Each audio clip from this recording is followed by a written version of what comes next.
Hey everyone! In this video, we will learn how to deploy a Django project to Vercel. First, ensure your Django project is production ready with settings like allowed _hosts and databases configured. Now, install Vercel CLI by running the code shown on the screen in your terminal.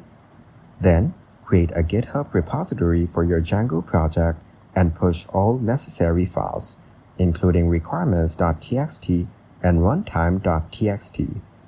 Install Django Vercel, a package to adapt your Django project to Vercel's serverless architecture.